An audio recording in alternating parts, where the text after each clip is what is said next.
The history-making day taking place at the Vatican, where the Catholic Church has elected its new leader. This was the scene just a short time ago when Cardinal Robert Prevost of the United States came to the balcony in St. Peter's Square after being announced the new Pope of the Roman Catholic Church. Cardinal Prevost has chosen the name Pope Leo XIV, and he blessed the crowd shortly after his speech, which happened after the conclave made its final decision. How we can together be a missionary church, a church that builds bridges, that is always open to receive everyone, just like in this square, to receive everyone, to welcome everyone, our charity, our dialogue and love.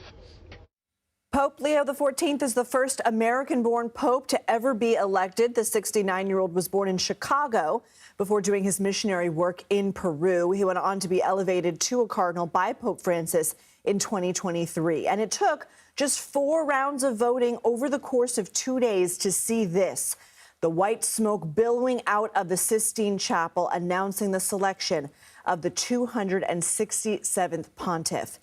Out of the 133 cardinals who participated in the voting, 2/3 of them had to agree in order to solidify the decision.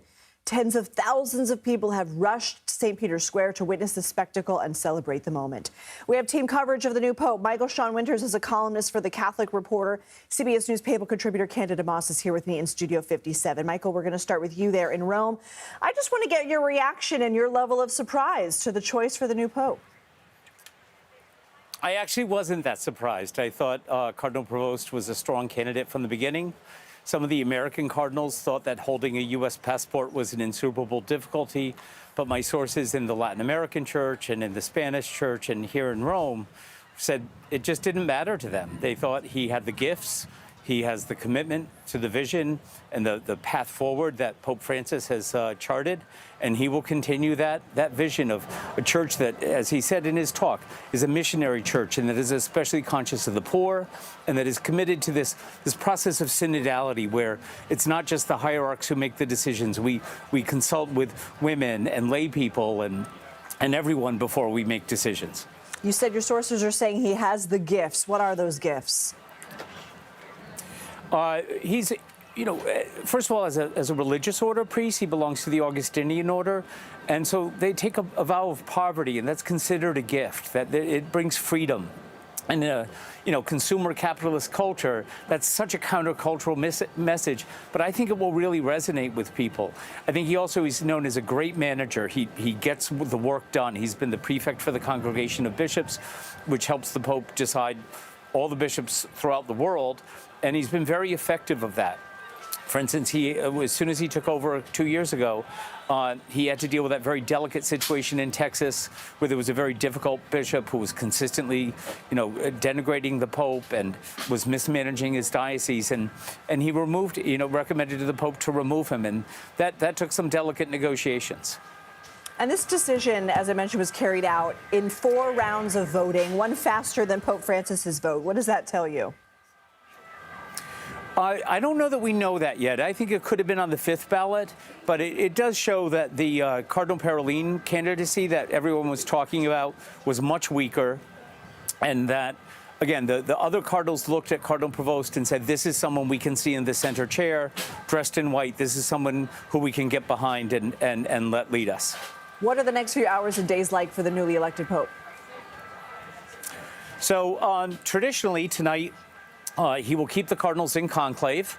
I hope he gives them their cell phones back, because I'm sure that's been making them crazy. But Cardinals he'll keep them like in, us. and then. And then tomorrow there'll be a mass in the Sistine Chapel. They will probably announce tomorrow what the date for his formal installation, which will be a mass possibly next Tuesday is a major feast, Our Lady of Fatima. Could be as soon as Sunday, but I think a lot of cardinals and bishops around the world, well, the cardinals are already here, but bishops and archbishops will want to fly in to celebrate his inaugural mass. And quickly, what can you tell us about the energy of the crowd throughout all of this? It was very, very exciting here. I would have liked to have been at the White House, because obviously J.D. Vance will no longer be speaking for the American Catholic Church in any way, shape, or form. So there was a lot of excitement here. I think the White House, they're going to have to sit on this one long and hard.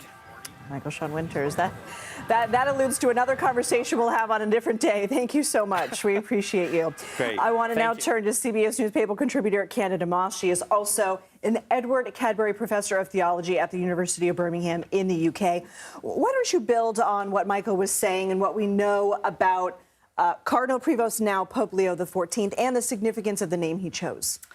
Well, what we know about Pope Leo XIV is that he is a man who identifies as a Peruvian. When he came out on the balcony, he greeted his people in Peru. He spoke in Spanish. He is a global pope. He is an American, especially to us, but he also represents the global South. And this makes perfect sense. We didn't expect this, but a global college of cardinals elected a pope who speaks for everyone.